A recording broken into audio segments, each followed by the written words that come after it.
Olá, pessoal, tudo bem? Sejam bem-vindos a mais um episódio aqui do nosso podcast do NIT Rio, em que a gente fala sobre empreendedorismo, inovação e como que você, cientista, pode criar projetos direcionados para o mercado, para você criar a sua deep tech ou fazer transferência de tecnologia, enfim, se conectar com o mercado de alguma forma.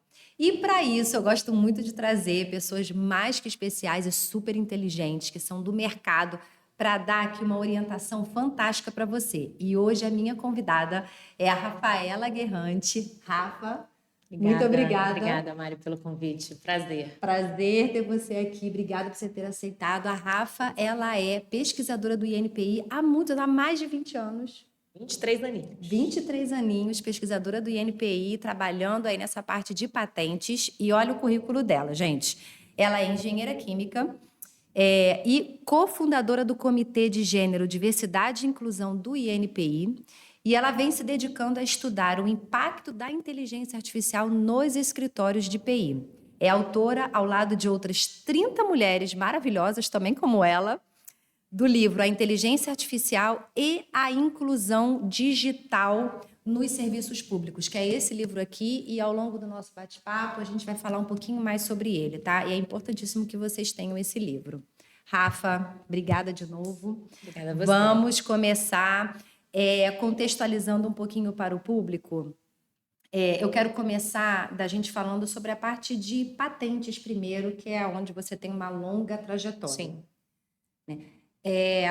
A partir de 2004, quando viu a lei de inovação, assim, em que o governo começou a incentivar os pesquisadores a fazerem pedidos de patente, o número de pedidos de patente cresceu muito nas universidades, né? Mas no início estava se patenteando porque o governo estava incentivando, sem muita estratégia para o mercado, né? Então, eu queria que você, com a tua experiência, falasse um pouquinho dessa parte, da importância dessa parte do cientista que trabalha o projeto dele para o mercado, no sentido dele fazer a patente, de causar um impacto. Queria que você falasse um pouquinho disso com a tua perspectiva lá do INPI. Perfeito. Obrigado pela pergunta. Bom, eu acho que você coloca um marco importante, né, que é a Lei de Inovação em 2004. E eu acho que isso também, eu vou, acho que falar um pouco desse tema, marcando um pouquinho da minha trajetória no INPI, porque ela acaba se confundindo com essa trajetória, né, de como a gente foi passando esse conhecimento para fora, né? Então, com a Lei de Inovação em 2004, em 2005, internamente, o INPI passou a dar uma série de disseminações para NITs, né, para os núcleos de inovação tecnológica, porque foi quando eles foram constituídos. Sim. Porque, por meio dos NITs, os NITs seriam aqueles órgãos, aqueles centros e equipes que dariam assistência às universidades para incentivá-las a entender, né, o que tem de conhecimento ali que pode ser traduzido em patentes e ensiná-las também a escrever o pedido de patente, né? E também a fazer a bendita busca de anterioridade, que é fundamental, que eu acho que é onde mora o calcanhar de Aquiles, um deles, né? Então, a gente começou, e aí eu participei intensamente dessas atividades de disseminação do NPI como disseminadora. Então, é um trabalho de disseminação que eu venho fazendo desde 2005. Olha. E ele vem mudando de tipo, de forma. Por quê? Porque à medida que a gente vai avançando nesse sentido, a gente vai gerando mais conhecimento da comunidade e vai entendendo que o INPI precisa dar outro tipo de assistência, né? E entendendo onde é que estão os principais gargalos, né? Então, primeiro, lá atrás, o objetivo era capacitar os NITs, porque o INPI ensinava como proteger, né, e a importância da busca de anterioridade. A gente pode falar isso aqui, mas acho que vale a pena essa trajetória, né, de como é que a gente vai mudando a nossa atuação em termos de disseminação de propriedade intelectual. Então, a ideia, antigamente, né, no início, era capacitar NITs para que os NITs pudessem ser nossos multiplicadores no setor acadêmico. Como você falou, os NITs passaram a dar essa assistência, a gente teve realmente um aumento significativo do número de patentes, não necessariamente de boa qualidade, né? Algumas patentes bem escritas, outras não, né?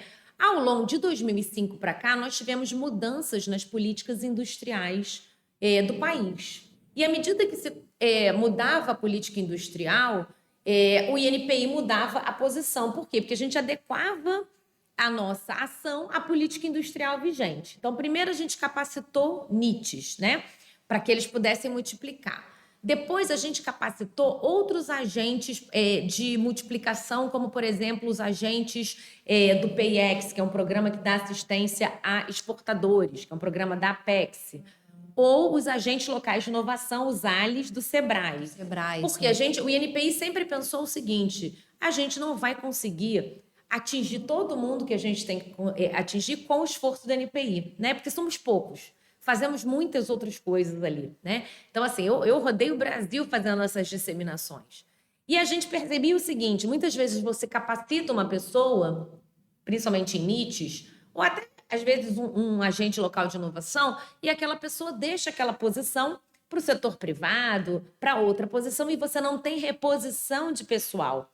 Então, aquele conhecimento acabava não ficando nas instituições e a gente tinha que capacitar novamente. Né? Então, quase que um trabalho de secar gelo, né? Porque a demanda vai aumentando, né? E a gente acaba não conseguindo atender. Então, a gente sempre tentou ir pela estratégia de formar multiplicadores. Né?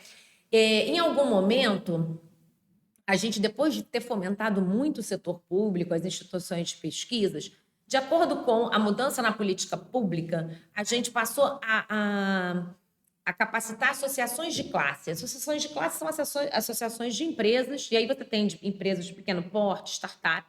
Para quê? Para que essas empresas também usassem o sistema. Né? Porque se a gente pensar, por exemplo, nos rankings de países desenvolvidos, os líderes de patentes, eles não são universidades, eles são empresas, né? Mas por quê? Porque os pesquisadores estão em empresas. Eles têm a possibilidade de sair da empresa ou trabalhar em empresa e universidade. Então, eles conseguem ter a visão do mercado, de fazer inovação. Um modelo que agora está mudando, né? A gente pode falar mais depois, com várias mudanças, né? do marco legal das startups, com a revisão da lei de inovação. Então, o Brasil ele foi aprendendo a fazer o sistema, né? A fazer o sistema da inovação rodar. E o INPI nesse aprendizado, né? Então, por exemplo, hoje a gente está num outro estágio de capacitação, que é o programa de mentoria em propriedade intelectual. Ou seja, depois de ter capacitado NITs, de ter capacitado agentes de multiplicação, né? Tanto do SEBRAE como da Apex, como da FINEP, que também é o órgão que propõe fomento, então é importante, BNDES, todas essas pessoas foram capacitadas, porque precisa-se também que o fomento ele tenha alguma vinculação com a propriedade intelectual, porque senão a gente coloca dinheiro público para desenvolvimento tecnológico, aquilo não gera proteção. Sim. E aquele conhecimento acaba se perdendo, né? ou sendo subutilizado. Né? Então, hoje, a gente já está num estágio da mentoria. Né? E por que a gente chegou na mentoria?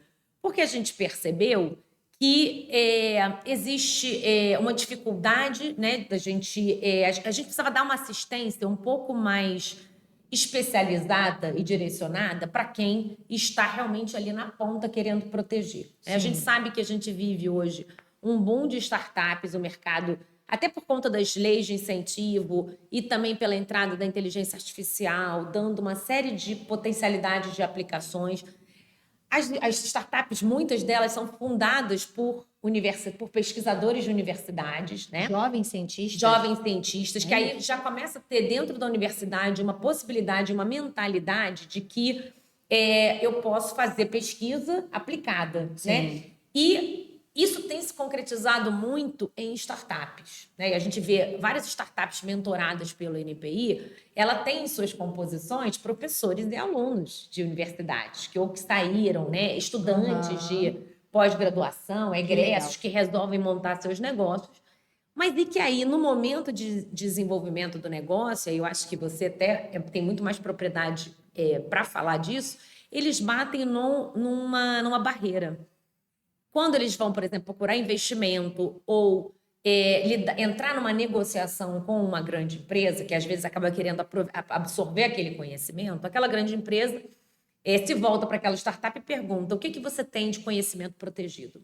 Porque você vai colocar dinheiro num negócio em que você não tem garantia de que aquele que desenvolveu é o único que desenvolveu no mercado. Sim. Ou você quer internacionalizar aquela tecnologia, mas você, de repente, pode infringir direitos de terceiros, porque você está, por exemplo, exportando um produto ou um serviço que já está protegido no mercado, né?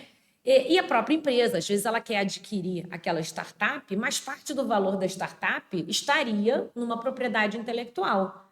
Que propriedade intelectual é essa? Uma patente, uma marca, um desenho industrial, um software protegido. E aí a startup, como não tem a cultura, né, no Brasil dessa proteção, está correndo atrás do NPI para ter esse tipo de assistência, né, e poder proteger, identificar, que eu acho que é isso, identificar os ativos que podem ser protegidos, e que o NPI faz, e o NPI dá essa assistência a essas startups. Que tá? legal esse programa aí, Isso. Eu vou dar só mais detalhes do programa. Fala.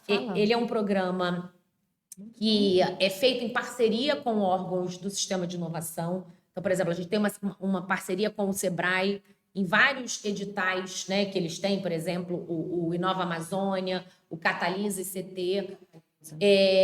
A gente tem parceria, né, com a Apex no programa Mulheres em Negócios Internacionais. Eu hoje, inclusive de manhã, falei dentro desse programa, porque a gente faz mentoria para mulheres dentro desse programa, né? E a ideia é o seguinte, né? O requisito é que a startup precisa ter fomento público, porque a gente quer orientar para que o fomento público, de alguma forma, tenha essa assistência em propriedade intelectual e que possa reverter em ativos de propriedade intelectual. Tá? Então, vocês podem ter mais informações pelo site do NPI, podem entrar em contato comigo também, porque eu vou deixar os meus contatos, mas esse é um pré-requisito, fomento público. E as mentorias, elas duram mais ou menos 4 meses. São encontros a cada 15 dias, tá? E é importante dizer que não é uma consultoria, o NPI não poderia fazer uma consultoria a essas empresas, mas é uma assistência. A gente ensina a pescar, né? Então, a gente faz um diagnóstico do que tem de propriedade intelectual ali e a gente dá uma prioridade de como começar. Então, você vai proteger a sua patente? Primeira questão, você fez uma busca de estado da técnica e até puxando para a sua pergunta, né? Você fez uma busca do estado da técnica, por quê? Quando a gente vai fazer isso, gente, é algo muito comum que acontece quando a gente mentora startup, universidades, ICTs, né? O pesquisador, ele acha que ninguém no mundo inventou aquilo que ele inventou, né? Aí a gente pergunta assim, bom, você buscou anterioridade? Eu busquei artigos científicos, porque a mentalidade ainda é buscar artigos científicos. A base de patentes, como anterioridade, ela não é muito utilizada ainda, né? Busquei no Google, tem algumas coisas assim, busquei nos bancos de dados, mas é raro a gente encontrar, né, pesquisadores que já tenham isso entronizado na sua rotina de pesquisa. Sim. Às vezes fizeram busca na base do NPI, mas isso não é só suficiente, porque a base do NPI só tem patentes depositadas no Brasil. E você precisa varrer o mundo para entender se foi dada publicidade a algo tecnológico que, de alguma forma, pode, vamos dizer, impedir os requisitos de novidade, porque a sua invenção, para ser protegida, ela precisa atender os requisitos de patente, né? Primeiro deles, a novidade. Então, quando você deposita um pedido, até aquela data do depósito, você precisa varrer daquela data para trás tudo aquilo que foi tornado público. E aí eu não digo só em patentes, em artigos científicos também, mas qualquer veículo público serve como anterioridade. A ata de uma reunião, né? Um livro, a sua apresentação em congressos, a defesa de uma tese, tudo aquilo que é tornado público, tá? Inclusive um rabisquinho de papel, se alguém tiver esse registro que configure uma anterioridade, pode ser usada contra o seu pedido, né? Então, é importante que os pesquisadores, e aí qualquer um que faça inovação e desenvolva tecnologia no país, tenha essa preocupação em fazer busca de anterioridade, que não é só em patentes, mas tem que ter patentes também, né?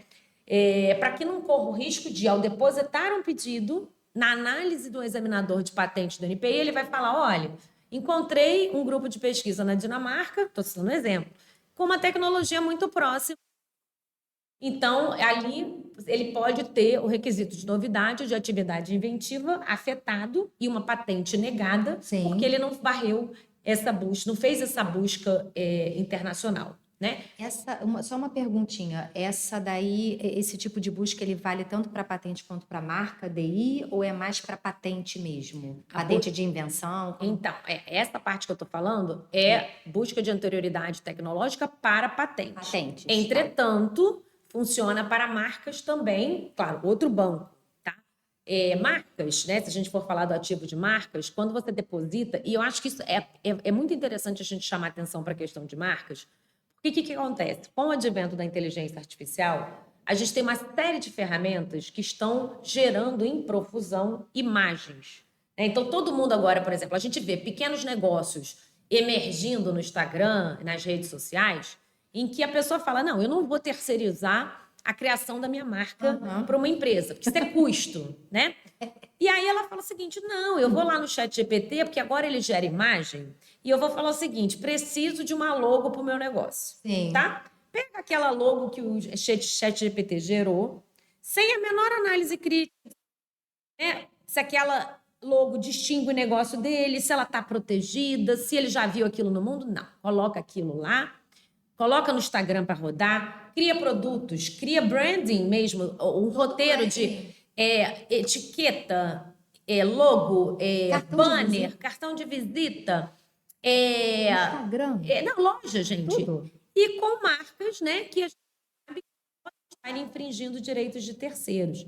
Então, isso é uma questão, e falo mais, né? Outra questão que eu observo. A gente vê também as pessoas no Instagram, por exemplo, vendendo serviços, né?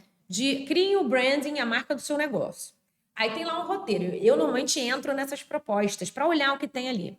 Olha, tem tudo, menos propriedade intelectual. Então, assim, oferta-se um serviço sem a menor preocupação de você estar infringindo o direito de terceiros. Isso corre um risco da empresa se desenvolver, criar até uma reputação no mercado e um dia alguém bater na porta dela e falar assim, olha, eu não podia estar usando minha marca. E aí? E você ter que desconstruir toda aquela imagem do seu negócio que já está reconhecida pelo público, pagar multas, né? Porque vai ter que indenizar a quem ela está infringindo. Então, assim, para marcas também é super importante fazer essa busca, né? Então, você pode fazer não só a busca de anterioridade de marcas no banco do INPI, como você pode usar, e isso eu dou essa dica, né? Usar a base da Organização Mundial da Propriedade Intelectual, a OMP. A base se chama Global Brand Database, GBD, tá? Vocês podem colocar isso na internet que vocês vão achar facilmente. Essa é uma base de marcas internacional. Então, ela tem marca ali praticamente do mundo todo. E ela tem um advento super interessante, porque você consegue dar o upload da sua marca, você carrega a sua logo, essa que você gerou no GPT da vida ou alguma coisa, nada contra, tá? Eu sou super fã de ferramentas de internet, de IA, uso tudo, mas a gente tem que saber usar, né? E aí você carrega a sua marca e ele roda no banco de dados para ver as possíveis colidências mundialmente. Então, ali você já tem mais ou menos um indício de se aquilo que o GPT ou a ferramenta de IA gerou está colidindo com alguma marca, né? Então, aquilo... E na base do NPI também, mas a base do NPI ela só tem abrangência do Brasil, né? E é importante, se a gente pensar em negócios digitais que eles correm o mundo, a gente tem que pensar na proteção internacional também, né? Então, para marcas é importante. Para desenho é um ativo até que é importante a gente divulgar aqui, tá? É um ativo que eu acho que nosso mercado utiliza muito pouco, tá? Totalmente, A gente tem um número baixíssimo de desenhos depositados anualmente. Ele gera em torno de 7 mil e pouco. Recentemente teve um aumento de 10%. Mas é um ativo super subutilizado, tá? É um ativo barato, né? Ele custa da ordem de centenas. Isso é importante, depois a gente vai falar dos descontos que alguns usuários gozam na tabela do NPI, porque as pessoas não sabem também, né? Teve um reajuste também. Teve um reajuste. Teve. Mas todos os usuários que cumprem determinados requisitos, como instituição de ciência e tecnologia, startup, pequena empresa, MEI, empresa de pequeno porte, pessoa física, Sim. idosos, pessoa com deficiência gozam de 50% na nossa tabela. Antes era 60%, gozam de 50%. Então, vocês vão ver que a tabela ela tem 2 colunas, uma delas é o preço com desconto, né? Para desenhos industriais é da ordem de centenas e é um ativo em que você deposita no INPI e em 3, 4 meses o seu pedido já é publicado, já concedido, tá? Para desenho não é feito exame e você não precisa. É bom você fazer uma busca, né, de anterioridade para você, uma busca vai dar uma varrida para você entender se aquilo que você está desenhando também não já é tornado público, né? Mas fato é que terceiros podem entrar com um pedido, né, contra o seu pedido, solicitando uma busca, dizendo, olha, eu já tenho um desenho parecido. E aí é feita. Aí sim o NPI faz uma busca prévia, uma busca de desenho para ver se tem colidência, tá? Mas o usuário também pode pedir. Se ele quiser, ele paga uma taxa a mais e ele pede uma busca. Por exemplo, eu quero ter uma segurança de que eu não estou realmente infringindo e que daqui, quando for concedido, ninguém vai entrar contra mim. Ele pede uma busca no NPI, o NPI faz uma busca, tá, de desenhos industriais e diz para ele, olha, tem essa colidência? Não tem essa colidência. Que legal. Tá? Mas é um ativo barato, que sai rápido e que a nossa indústria, o nosso mercado não usa. Tá?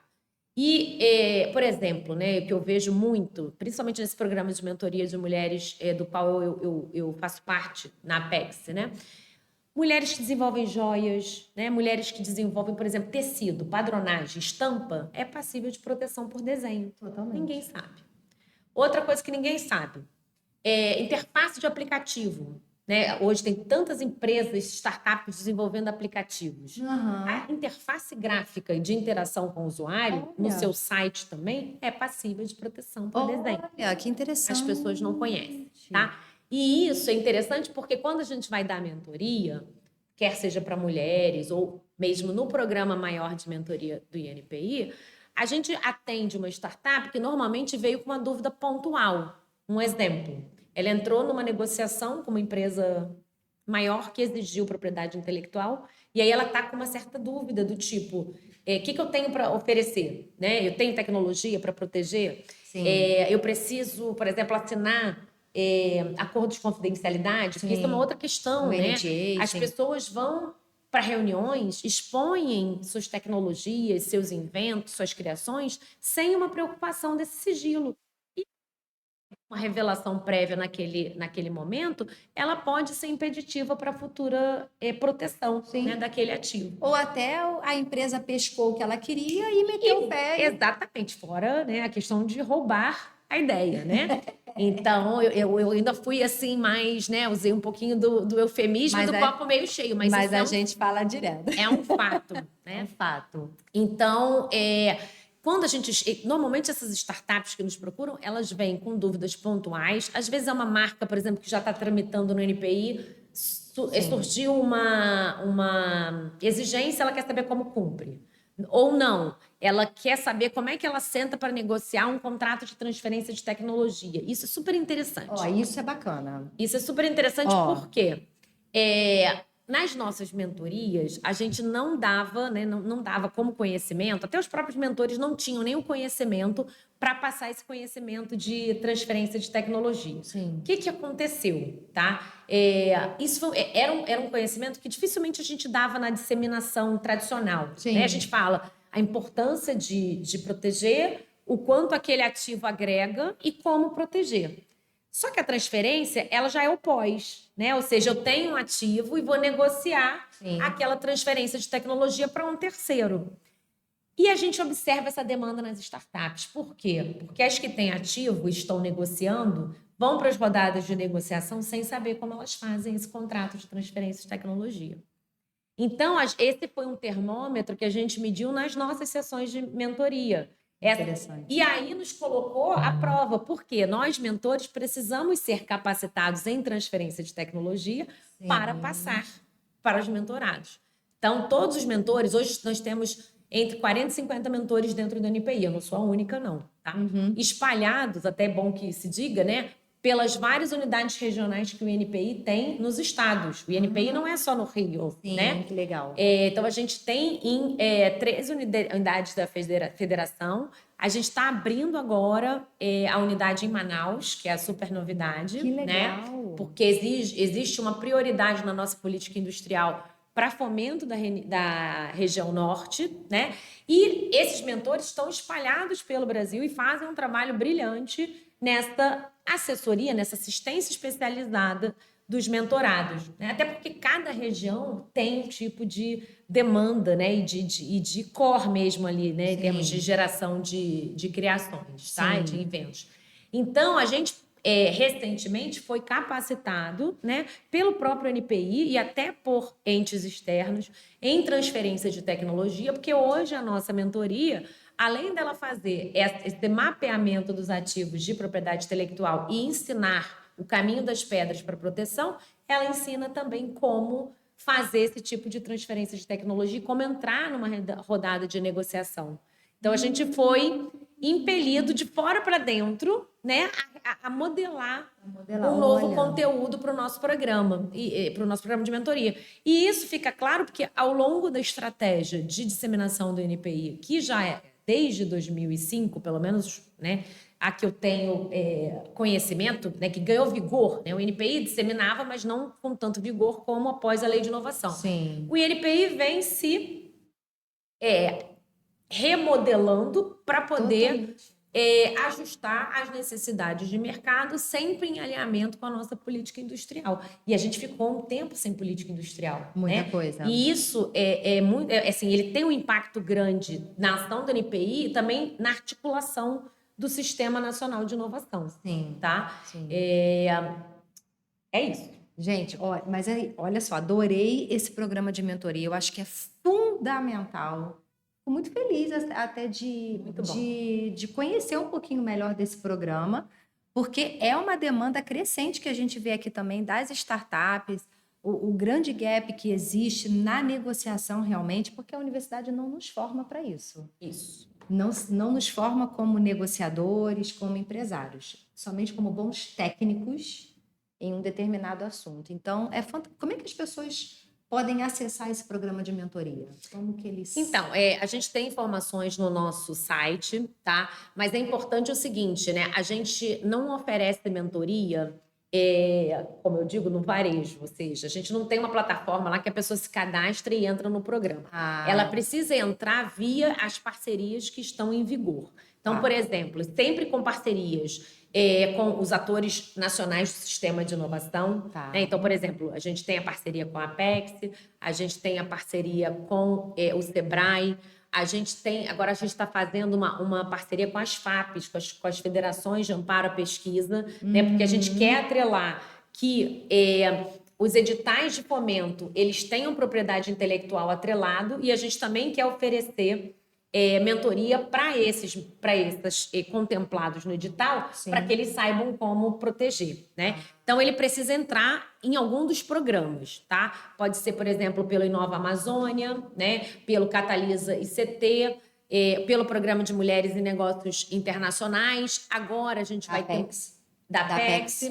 A gente tem agora, né? A gente vai dar mentoria, por exemplo, para FAPESC, que é a Fundação de Amparo à Pesquisa de Santa Catarina, no edital Mulheres Mais Tech. Então, mulheres que trabalham em tecnologia foram contempladas e serão mentoradas pelo INPI, tá? E aí, se vocês quiserem mais informação, né, de como entrar, aí vocês podem entrar ou pelo INPI, ali tem informação de programa de mentoria, né, no site, ou me mandar um e-mail, que a gente pode deixar no final, para entrar em contato e ter mais detalhes. Mas é importante dizer que a gente não atende individualmente mentorias, porque a gente não teria, mesmo com fomento público, capacidade de atender a demanda. A gente sabe que tem uma demanda grande. Né? Então, eu digo aí a minha opinião pessoal, tá? Não é a opinião do INPI, mas a minha opinião pessoal como Rafaela, como mentora, a ação de mentoria, ela de todas que eu participei, atuante, é a mais eficaz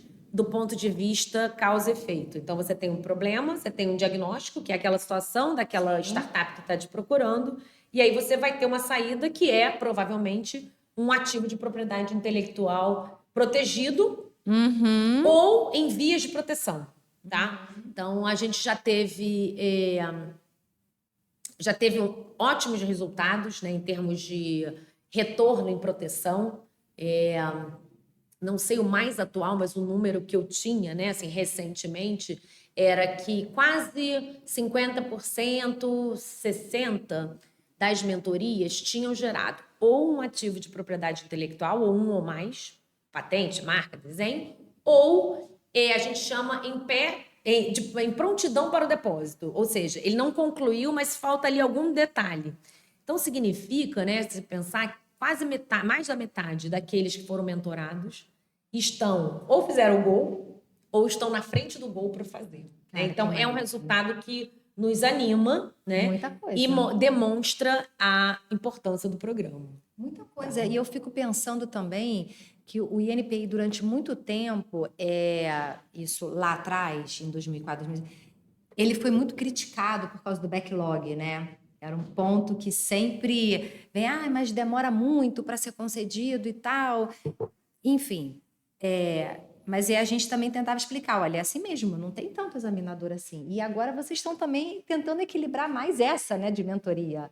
Eu acho que você tocou, Mária, num ponto interessante, porque isso vai me fazer partilhar aqui. Eu costumo dizer que quando a gente, às vezes, faz umas mentorias coletivas, né? Antes da mentoria individual, ou até uma ação de disseminação. E o que eu fiz nas minhas, em particular, nas minhas ações de disseminação? Né? Eu falo, fazendo aqui, abrindo uma janela, e você deve saber disso, a gente acha que é só o mentorado que aprende, né? Mas quando a gente é mentor, e eu acho que eu faço até aqui uma chamada. Quem nunca mentorou ninguém, procure programas de mentoria, porque tem muito programa voluntário que você pode auxiliar. Às vezes, mentorar na sua área, né? E que não precisa ser propriedade intelectual, mas procura programas de mentoria voluntários para você ser mentor naquilo que você conhece. Porque você vai aprender mais do que o mentorado. Então, assim, ele te traz uma bagagem, porque primeiro ele te traz uma visão prática. Quem está na ponta, quais são os principais gargalos, né? Sim. Segundo, ele te faz oxigenar o seu conhecimento, porque você é o tempo todo colocado à prova de uma situação diferente. Cada mentoria é uma mentoria. É diferente de uma sala de aula, que a gente aprende com meia dúzia de perguntas. Mas quando a gente pega casos concretos, né, a gente vê que cada caso é um caso e que a gente também precisa correr atrás. Assim como a gente falou, bom, a gente tem que capacitar nossos mentores em transferência de tecnologia, porque essa é a pedra da vez no sapato. Então, a gente precisa tentar ajudar com isso, né? Sim. Então, e aí, nessas ações minhas de disseminação, ou até de mentoria coletiva, eu costumo começar ela desconstruindo alguns mitos.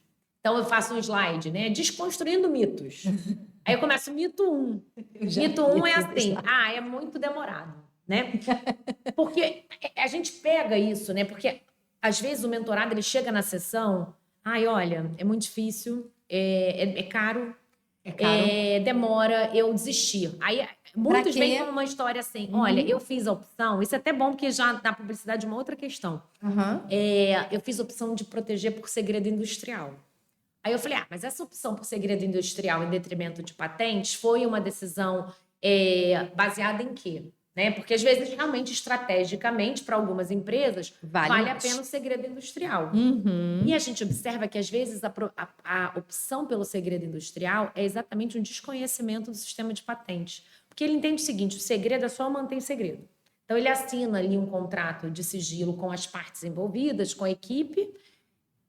Às vezes, não tem tanto conhecimento de como manter, de fato, aquela informação em sigilo, né? Porque o segredo industrial, uma vez que aquela informação foi tornada pública, qualquer um pode usar, né? Sim. Provavelmente ele não vai conseguir proteger porque vai ter sempre uma anterioridade, mas o mercado vai estar livre para ser usado, explorado com aquela tecnologia, diferentemente da patente.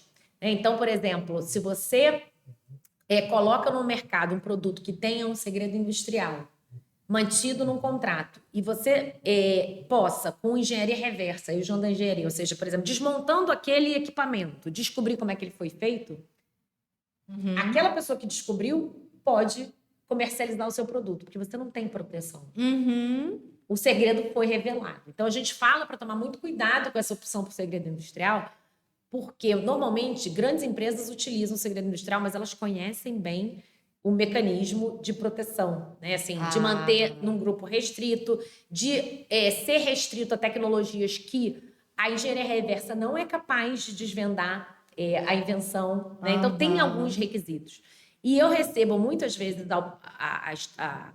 o reporte, né, dos mentores, dos mentorados, dizendo que fizeram opção por segredo industrial. Eles têm uma tecnologia, mas resolveram proteger. Assinaram um acordo ali nas partes e ficou por isso mesmo. Aí a gente vai olhar a invenção, é uma invenção que facilmente pode sofrer uma engenharia reversa. Aí eu falo, mas por que você não protegeu por patente? Ah, não, porque aí patente, aí começa, é muito caro, é muito demorado, eu não sei fazer busca de estado da técnica. Aí eu falo, não, essa mentoria está aqui para isso, né? Para a gente te auxiliar nesse sentido, tá? Então, essa é uma questão que é bom a gente fazer essa diferença. Ótimo, ótimo. Acho excelente. E acho que vale a pena destacar, né? Então, vamos lá. Patente é demorado. O INPI, de fato, já teve em seu passado backlogs, né? Que a gente fala que é esse acúmulo de pedidos, gigantes, né? Hoje, a gente trabalha com 4 anos e meio, em média, para concessão de uma patente. Olha! Tá? Muito Mas, melhor do que isso, a gente tem as filas prioritárias, que muitas pessoas não conhecem, que são os chamados fast track. Você paga um valor, tá? Que também é menos de R$1.000. Você tem 50% de desconto nesse valor, tá? Com a nova tabela. E você consegue acelerar o seu pedido. E aí você consegue também esse pedido, em média, em 9 meses. Olha, Em algumas muito áreas, até rápido. 5 meses, 6 meses. Nossa! Quem é que pode gozar desses fast tracks? Praticamente essa nossa audiência aqui. Instituições de ciência e tecnologia, startups, pequena empresa de pequeno porte. Para idosos, por exemplo, e pessoas com deficiência, nem taxa tem. Tá? Então, assim, é uma vantagem do sistema ainda subutilizada. Uma outra super novidade. Marcas, a gente de fato está com um tempinho um pouquinho mais extenso do que deveria. A gente tem um projeto de redução desse tempo agora nos próximos, entre esse e o próximo ano, né? E a gente agora acabou de lançar o Fast Track de marcas. Ah, que maneiro! O exame acelerado de marcas, né? Então, vocês podem olhar, isso está público no site. É um piloto até dezembro. São 1.200 vagas. Então, quem tiver interesse tem que correr, porque a gente acha que vai lotar, né? E para depois reavaliar e fazer um novo piloto. Nesse piloto, a gente consegue aí trazer para uma concessão de mais ou menos uns 2 meses, né? Olha. A gente estava saindo de um ano e meio, né? Uns 18 meses, Sim. para uma concessão acelerada. E os nossos mentorados do ano passado e desse ano têm direito a entrar no programa. Que maneiro. Assim como startups, assim como pequena empresa de pequeno porte, instituição de ciência e tecnologia, todas elas gozam dessa vantagem do fast track de marcas. Tá? Excelente. Então, a gente tem...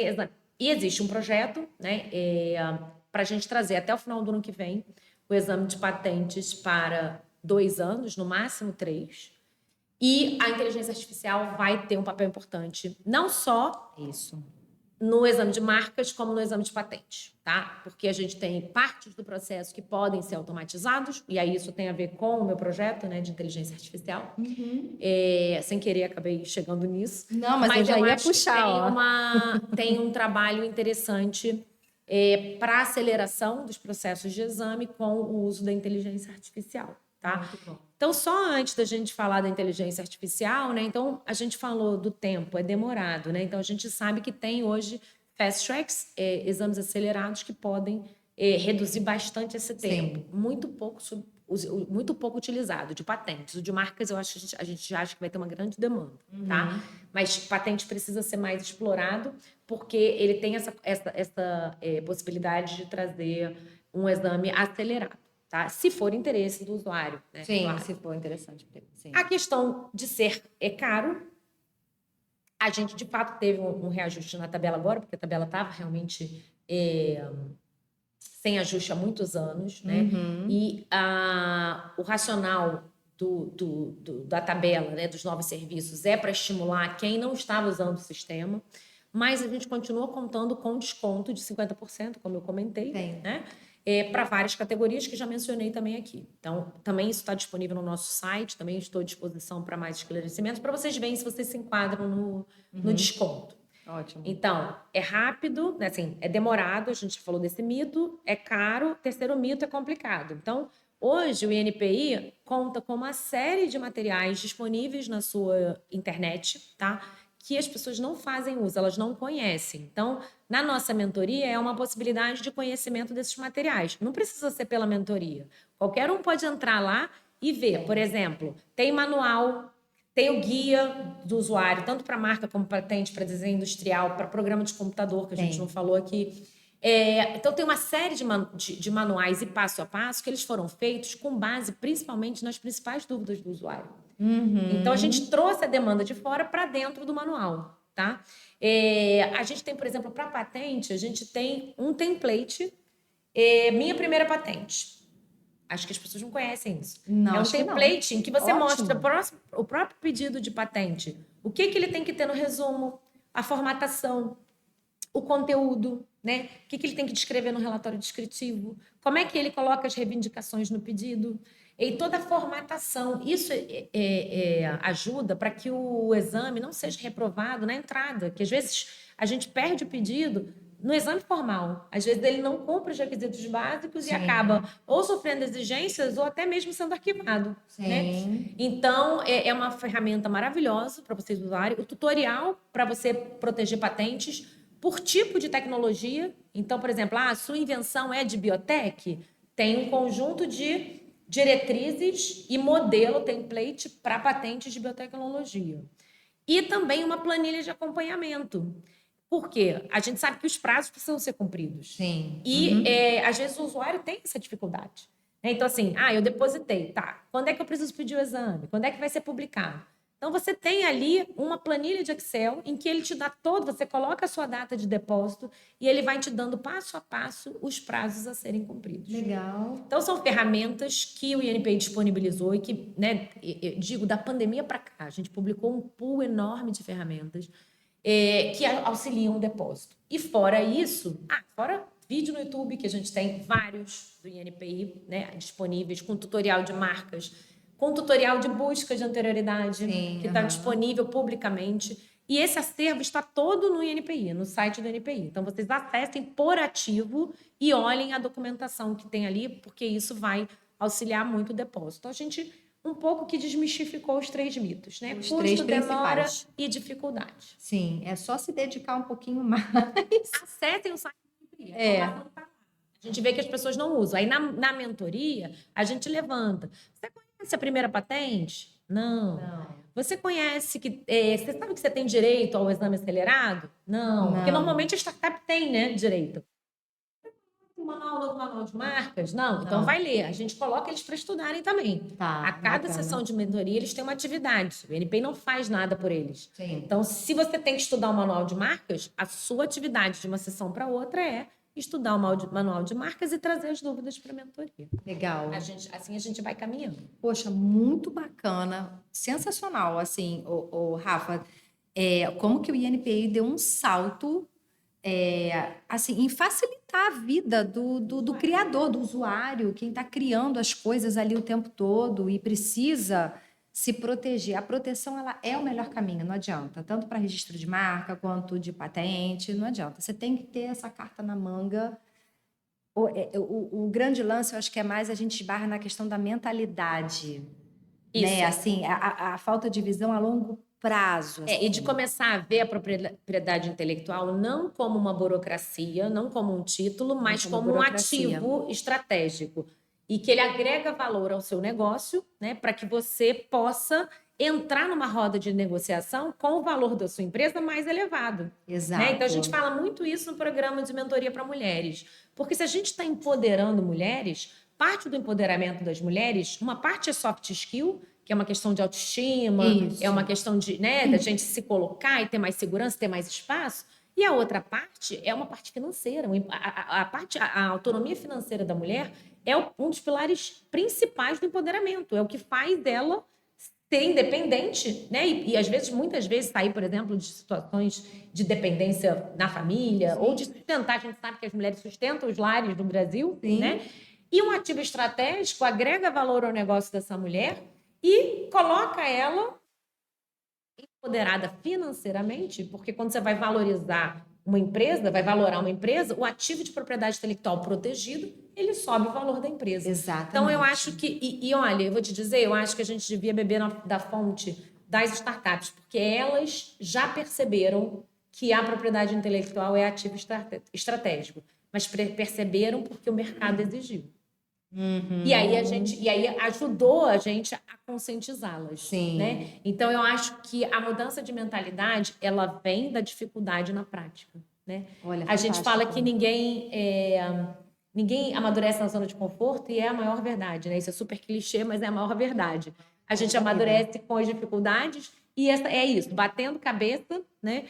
Às vezes falindo. A gente sabe que grandes empresários bem-sucedidos tiveram como passado vários momentos em que faliram e que se reinventaram, porque isso gerou aprendizado, e não é diferente com a propriedade intelectual. Então, a gente busca hoje também, nas nossas disseminações, trazer casos de sucesso, né? De empresas que protegeram seus ativos e que foram vendidas ou transferiram sua tecnologia, agregaram valor no mercado, para mostrar para o usuário que é possível e que aquele título não é uma burocracia, não é um custo, mas é um investimento. Eu acho que é a ideia que a gente passa na disseminação. Eu acho que é fundamental, até em algumas, sei lá, em alguns episódios que você vai assistir de investimento, por exemplo, né, que até o investidor pergunta, mas a tua barreira de entrada é muito baixa da tua tecnologia. Quer dizer, qualquer pessoa pode copiar. Mas se está protegido, então não tem esse problema. Então, não é por causa disso que você vai deixar de receber o investimento. Você sabe que eu gosto até de citar esse exemplo que me causou surpresa, porque a gente às vezes acha que essa realidade é só uma realidade brasileira, né? Que é uma jabuticaba do Brasil. Acho que foi ano passado, eu não sei se não sei se foi no Rio Innovation ou no Website. Eu estava ali plugada, porque a gente fica plugada em 500 palcos, né? E daqui a pouco tinha um CEO do Vale do Silício. A gente via muito pouca propriedade intelectual nesses summits da vida. Né? Nos primeiros que eu fui, eu fiquei impressionada, porque a gente estava falando de inovação, de tecnologia, e a propriedade intelectual, talvez por ser vista como um entrave, não figurava ali. A gente, aos poucos, foi entrando. Né? Eu estou, desde o primeiro, tentando colocar a propriedade intelectual nesses eventos. E a gente vai vendo que, a cada ano, a propriedade intelectual ela veio muito por conta da inteligência artificial agora, né? Porque as pessoas estão preocupadas com as questões dos direitos autorais. E aí trouxe a propriedade intelectual para o jogo.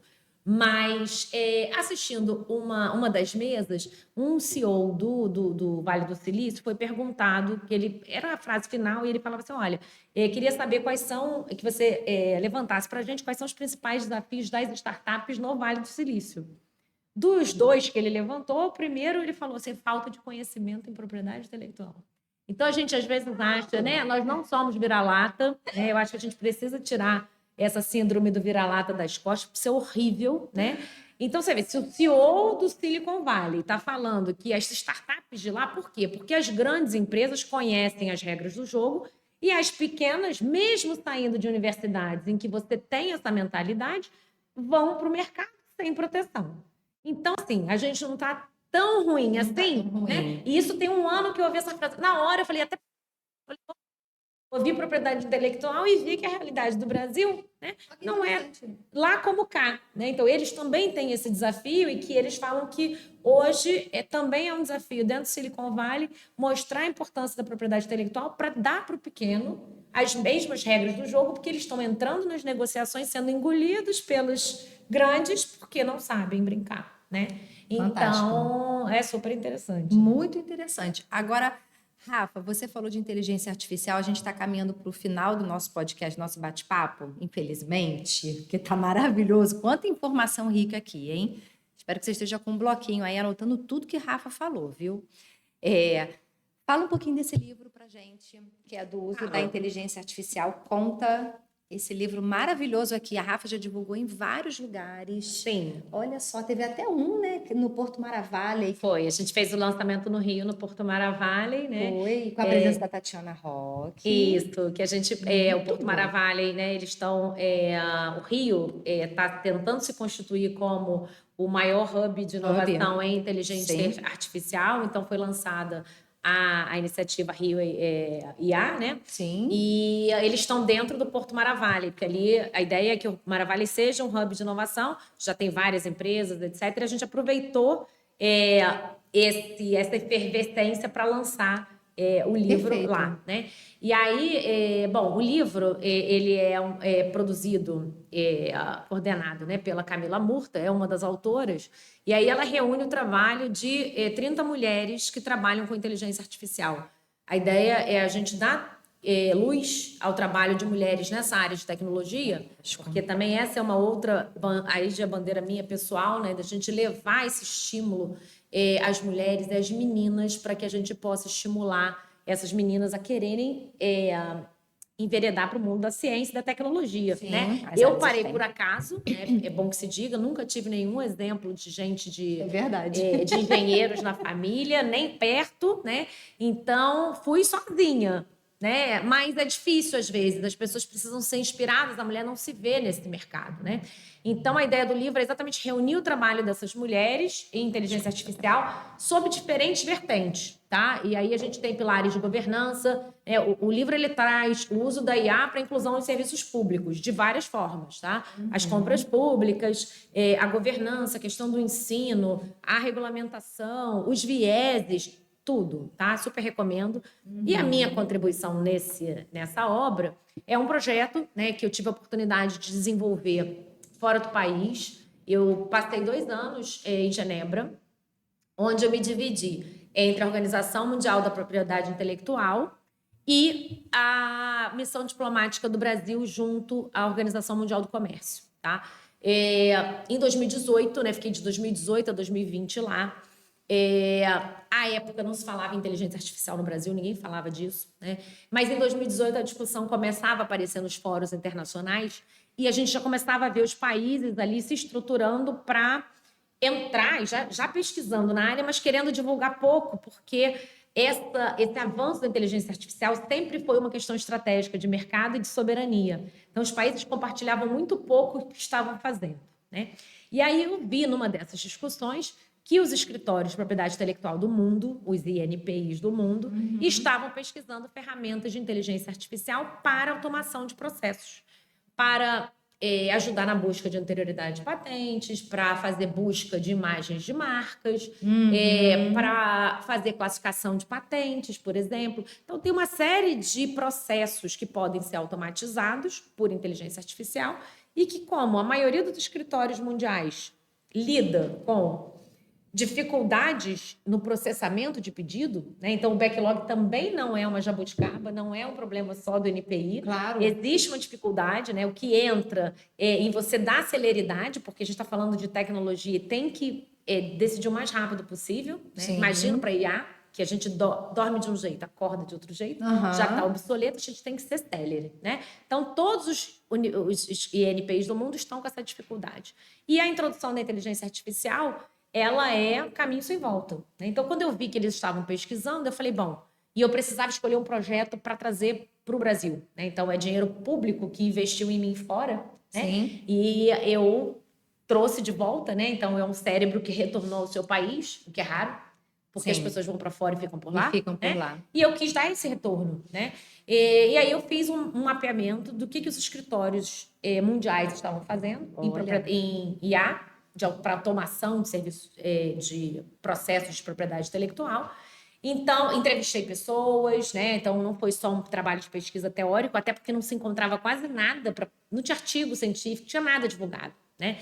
Então, eu entrevistei membros de escritórios, membros das missões diplomáticas, pessoas na OMP, na Organização Mundial da Propriedade Intelectual, e fiz um grande trabalho de pesquisa que acabou gerando uma tabela riquíssima com mais de 27 escritórios mapeados de propriedade intelectual e o que eles fazem para cada tipo de exame de propriedade intelectual. marcas, desenhos, patentes, máquina de tradução, ferramenta de tradução, a parte de gestão administrativa de processos. Então, ali tem todo o mapeamento do que os escritórios estão desenvolvendo, o que eles estão comprando, porque tem soluções comerciais no mercado também, e o que eles estão desenvolvendo em cooperação. Porque, nesse caso, a cooperação é muito importante. Sim. Porque a gente sabe que uma ferramenta de inteligência artificial, para ela ser robusta, ela tem que ser treinada com dados, com volume e qualidade. Né? Então, a gente precisa de volume de dados para ter e qualidade de dados para ter saídas interessantes. E os escritórios precisam compartilhar dados, né? Que são dados públicos, para poder treinar as ferramentas, para terem ferramentas eficientes. Então, em 2020, eu retornei para o Brasil, né? E aí continuei desenvolvendo a minha pesquisa. A minha pesquisa não para, até porque ela precisa ser atualizada. E acabei enveredando também para a parte de regulação. Então, agora eu tenho mergulhado junto com pesquisadores da academia do INPI e da Unicamp na área da proteção da propriedade da inteligência artificial pela propriedade intelectual. Os desafios da gente proteger com o sistema que a gente tem, principalmente patentes, Sim. as invenções desenvolvidas ou assistidas por inteligência artificial, tá? E aí, parte desse projeto foi publicado nesse livro, tá? Que está disponível, está nas plataformas para venda, né? E vocês têm aí o cômputo de vários trabalhos de mulheres em várias áreas. Que legal. A linguagem é bem fluida, tá? Então, a ideia foi tirar o técnico para que a gente possa traduzir, porque tem uma barreira, né? A compreensão. Tem. A gente poder falar de inteligência artificial de uma forma fluida, leve, para que as pessoas possam se informar. Fantástico, fantástico, Rafa. Eu adorei esse teu trabalho, parabéns por ele. Muito obrigada. Nossa, eu acho que foi o que você trouxe de solução para o INPI, olha só, né? Vai ajudar em muitos dos entraves que você estava mencionando aqui, né? Sim, e a gente já tem previsão agora, só para vocês, porque eu acho que vai ficar essa pergunta na cabeça de vocês, né? O que o INPI tem de inteligência artificial, né? Sim. A gente já está agora, nesse mês de setembro, existe uma ferramenta de busca de imagens de marca, de busca figurativa, que está sendo desenvolvida em parceria com o Sebrae e a Universidade Federal de Goiás, que é um grande polo de desenvolvimento de inteligência artificial. E essa ferramenta, uma primeira versão, ainda demo, né? Está sendo preparada agora em setembro, vai ser treinada internamente e ela vai ser usada pelos examinadores para comparar figurinhas de marca. Que legal. Logos, que seria uma forma de busca que a gente ainda não tinha internamente. E ano que vem, a gente vai ter uma solução para o usuário. Então, o usuário externo vai poder usar essa ferramenta e vai ter um formulário inteligente para depósito de marcas, em que ele já faz ali uma classificação prévia, ele já consegue fazer uma busca prévia, tá, de anterioridade. Então, é uma solução para dentro e para fora. Teremos em breve, ainda esse ano, uma solução comercial de desenho industrial e teremos o nosso portal otimizado, uma parceria com o IBICT, Instituto Brasileiro de Informação e Ciência e Tecnologia, tá? Teremos inteligência artificial no nosso portal, melhorando a interface com o usuário, tá? E para patentes, a gente tem algumas ferramentas comerciais que estão sendo testadas, a gente já teve um teste, tem mais ou menos 1 ano, 2 anos, e a gente está fazendo testes por pilotos, porque em patentes a gente tem um desafio que é a não digitalização completa do acervo. Então, todo o acervo de patentes, ele ainda não está digitalizado e saneado. E aí não adianta treinar ferramentas com dados que não estejam em volume e qualidade. Isso a gente tem para marcas e ainda não tem para patente, mas teremos.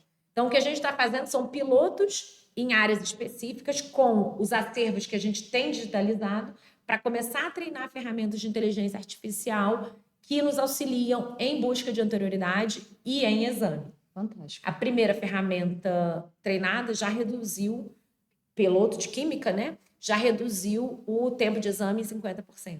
Olha, fantástico. E para marcas esperamos uma redução de 30% no tempo de exame, o que deve acelerar ainda mais a concessão. Então, fantástico, gente, muito bom. Que aula que a gente teve aqui hoje, muito bom.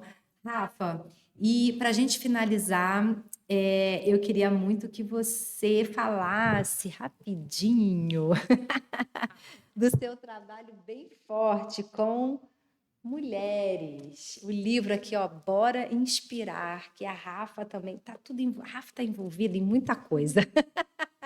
Bom, Fala Mari, sobre eu acho que agora sobre você isso. toca num ponto que eu falo que, né, é aquele ponto que dói, assim, palpita a alma, que faz o nosso coração Sim, brilhar, né?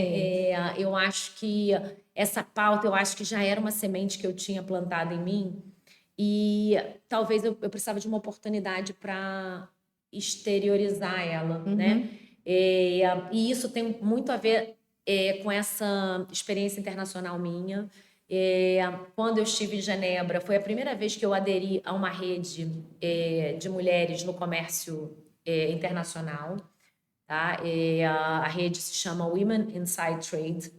Hoje eu estou diretora da rede pro bono, né? Porque a gente faz trabalho voluntário. Sim. Mas comecei, essa era uma rede orgânica, num grupo de WhatsApp em Genebra, que falaram, você entra no grupo de WhatsApp, porque aí você vai ter contato com as meninas que estão aqui, não fica sozinha. Nesse sentido, assim, foi uma forma muito ingênua de se colocar em contato com as mulheres que estavam ali. E aí, com o tempo, eu descobri o potencial. Foi a primeira rede que eu entrei e eu descobri a potência daquela rede para muito além de estar próximo a mulheres, né? Então, eu percebi ali um espaço de troca de conhecimento, de sororidade, de partilha de dificuldades que outras mulheres estão enfrentando e que você, às vezes, né, acha que é um problema só seu. Uhum. Então, assim, claro, cada um tira um benefício das redes, né? É uma forma também de empoderamento, né? Da gente achar que, de fugir realmente da síndrome da impostora que nos faz, né, nos boicota tanto de tantas iniciativas. E aí eu falei, nossa, eu quero trabalhar muito essa questão das redes de mulheres, porque eu acho que ela, assim como essa rede me empoderou, eu acho que eu também tenho condição de empoderar outras mulheres, né? Claro. Então, voltei para o Brasil muito provocada. Fora, abrindo uma janela aqui, meu trabalho na OMP, parte dele foi um estudo tecnológico, né, de prospecção tecnológica, de tentar entender como é que as tecnologias de futuro, inteligência artificial inclusive, Sim. impactam as tecnologias assistivas. Então, o que vem de inteligência artificial para a parte de inclusão? Tá? Que bacana. Esse é um estudo que foi publicado pela OMP, se chama Technology Trend Report em tecnologias assistivas. Está disponível no site da OMP, vocês podem olhar. Então, é um grande mapeamento tecnológico com tecnologias tradicionais e de ponta nessa área de inclusão. E eu acabei tendo muito mais contato com essa parte de pessoas com deficiência. E a gente, às vezes, acha que tecnologias inclusivas são só para pessoas com deficiências, mas não são, são para pessoas idosas. E todos nós temos também algum tipo de deficiência, né? Precisamos Sim. de uma lente, de um óculos, podemos, né, antes da fase idosa, já precisar dessas tecnologias. Sim. Então, eu vim muito inspirada a fazer alguma coisa pelas redes de mulheres e também pela inclusão. Então, quando eu entrei no NPI, quando eu voltei para o NPI, 3, 4 meses depois, eu fiz a primeira proposta de fazer um estudo que mapeasse o conhecimento de propriedade intelectual no Brasil, considerando gênero e raça. Porque eu falei, a gente precisa ter dados. Precisa começar a gerar dados de Sim. propriedade intelectual com recorte de gênero e raça, minimamente, para que a gente possa traçar políticas, né? E aí, dentro do INPI, apareceu um projeto, apareceu a oportunidade de fazer a proposição, junto com uma outra colega, né? De propor o Comitê de Gênero, de Diversidade e Inclusão, para pensar dentro do INPI, para dentro e para fora, de que forma a gente pode trazer mais equidade de gênero, mais inclusão e mais Que diversidade. legal. E um pouquinho dessa história e da minha inspiração, aí eu conto nesse livro Bora Inspirar, que também é um livro de mulheres na liderança. Então, mulheres que partilham a sua experiência para inspirar outras mulheres. E aí eu acho que, de alguma forma, né, eu continuo em várias outras redes de mulheres, é uma pauta, né, levando, eu acho que é algo que eu tenho para mim, tudo aquilo que eu tenho de conhecimento e que eu puder compartilhar com outras mulheres para empoderá-las, eu quero fazer e eu venho fazendo, né? Disseminando, publicando livro e entrando em todas as iniciativas que eu achar que eu possa contribuir. Fantástico, Rafa. Obrigada Muito pelo espaço. bom. Imagina, olha, pessoal, também esse livro aqui, olha, quem quiser, Bora Inspirar, também tá. Também está disponível para venda na Amazon, tá os dois. Perfeito, ótimo, os dois livros. Inclusive são da mesma editora. Ai, legal. Rafa, para a gente finalizar aqui, já que a gente está nessa de inspirar e tal, eu queria só que a gente finalizasse esse bate-papo, então, com uma frase final. O que você diria para aquela menina que está começando? Imagina que ela seja uma cientista, ou sei lá, qualquer menina que quer entrar na área de tecnologia. O que você falaria para ela, para inspirar ela a seguir o caminho que ela quer? Veja, você é uma mulher muito inteligente, super inteligente, que sabe muito de tecnologia, de dados, de matemática, né? Você é engenheira, mas ao mesmo tempo você consegue se conectar com as pessoas, né? Então você desenvolveu aí uma versão sua multifacetada, né? Você consegue transitar nos lugares. Então, o que você falaria para aquela menina que está começando, mas que está tímida, mas que acha que não tem o poder, que não acha que não tem o conhecimento, enfim? Sim, bom, eu acho que primeiro ela precisa saber que ela pode, ainda que seja clichê, né, ela pode estar aonde ela quiser estar. O lugar da mulher é onde ela quiser estar. O que ela quer ter? Então, tudo aquilo que ela quiser ter é possível. Isso é ponto pacífico. Né? Então, não é, ali eu não posso. Não, esse não posso não existe. Né? Então, não se enxergue como não se cabendo naquele lugar.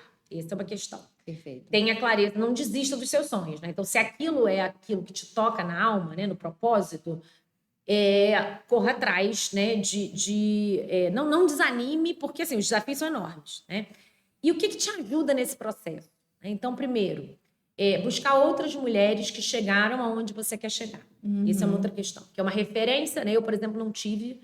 tenho a minha mãe como uma grande mulher super empoderada, que me empoderou como mulher, mas na área tecnológica eu não tive isso. Né? Eu busquei por conta própria. Né? Mas às vezes a gente sabe que é difícil. Então, busque mulheres que já chegaram onde você chegou, converse com elas. Né? Essa é uma questão. Leia obras, depoimento, tudo que você puder, beba da fonte dessas mulheres. E aí, por isso que eu acho tão importante a partilha dos nossos conhecimentos. A gente, às vezes, acha que o que a gente conhece, o que a gente viveu, não tem importância para ninguém, né? A gente, às vezes, se subestima.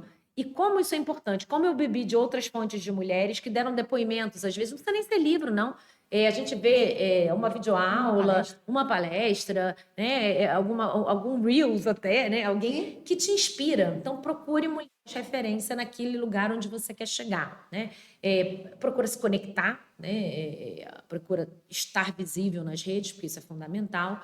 E procure as redes, né? Eu acho que assim, a grande força das redes, e aí não só nas suas áreas de assunto, né? Porque assim, no seu tema de interesse, né? Por exemplo, as redes tecnológicas, uma rede de mulher empreendedora, isso é fundamental, porque ela vai te levar para aquela área onde você está. E ali você vê que tem mulheres que estão com as mesmas dificuldades que você, ou de repente você tem alguma coisa para partilhar com aquela mulher e vai receber de outra, então a questão da troca, né? Porque essa sororidade, parceria entre mulheres é algo que a gente ainda precisa exercitar. É algo que a gente não foi criado para fazer. Nós fomos acostumadas e treinadas desde pequena a competir umas com as outras. Então, as redes, elas trazem esse sentimento de colaboração e aí de pertencimento. E eu digo mais, aí eu gosto de falar uma palavra que a gente pode soar pesada, de constrangimento. Por quê? Quando você olha, é igual aquele bom exemplo dos japoneses que não jogam papel no chão, então ninguém joga.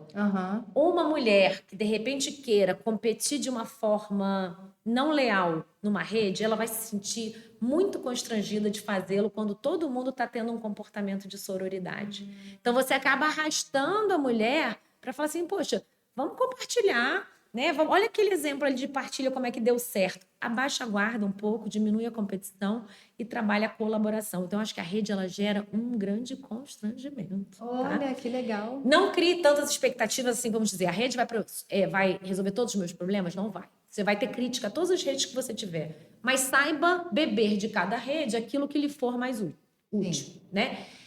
Outra questão, procure redes que não sejam só o teu foco de interesse, mas redes diferentes. Eu falo que eu aprendi mais nas redes que são fora do meu foco de propriedade intelectual. Sim. Por quê? Porque ali, primeiro, você tem mais para doar, porque tem pouca gente que conhece o que você sabe. E a outra coisa, ali tem gente que sabe o que você não sabe. Exato.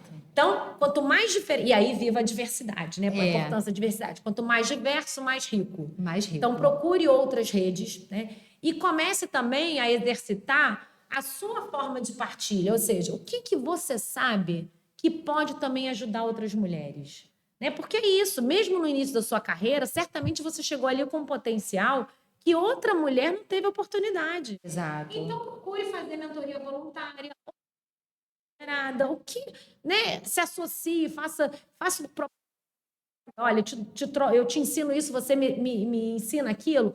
Coloque também em prática, por quê? Porque quando a gente ensina, a gente aprende muito mais do que quando a gente é aluno, né? E essa experiência sendo mentora também foi riquíssima, tá? Acho que são as principais dicas, assim, muito do que eu vivi e do que eu vi e que eu não tive, né? Lá atrás, isso teria suprimido várias barreiras que eu enfrentei. Mas faz parte, né? A gente hoje está num outro cenário e hoje o que eu mais quero é partilhar o que eu aprendi para que o caminho dessas mulheres em ciência e tecnologia, né, nas áreas exatas, seja menos difícil do que o meu caminho foi. Né? E assim a gente vai deixando um legado melhor para as futuras gerações. Fantástico, muito bom. Rafa, como é que as pessoas te acham? Então, bom, eu tenho o meu e-mail institucional, né, rafaela@inpi.gov.br, e também estou no LinkedIn como Rafaela Guerrante. Vocês podem me adicionar e me acessar por ali também, porque eu sou super ativa no LinkedIn. Perfeito, pessoal. Então não percam essa oportunidade. Rafa, brilhante. Obrigada. Obrigada. Obrigada a você. Muito bom. Ao CBPF pelo espaço, ao convite, ao espaço do INPI. Obrigada. É uma satisfação poder falar, partilhar, não só, né, propriedade intelectual, inteligência artificial, essa importância das mulheres. Acho que a gente trouxe aqui 3 temas que hoje me tocam na alma. Muito bom, muito bom. Pessoal, muito obrigada, então, pela sua audiência. Qualquer dúvida que você tenha, você já sabe onde encontrar a gente. Pode mandar mensagem no chat ou então diretamente no nosso Instagram, NITRioMCTI. A Rafa já deixou aqui o contato dela. Pode contactar ela, não fique com vergonha, acesse. Mas qualquer coisa também a gente está aqui para ajudar a fazer essa ponte. Tá? Obrigado, pessoal, e até o próximo episódio. Obrigada.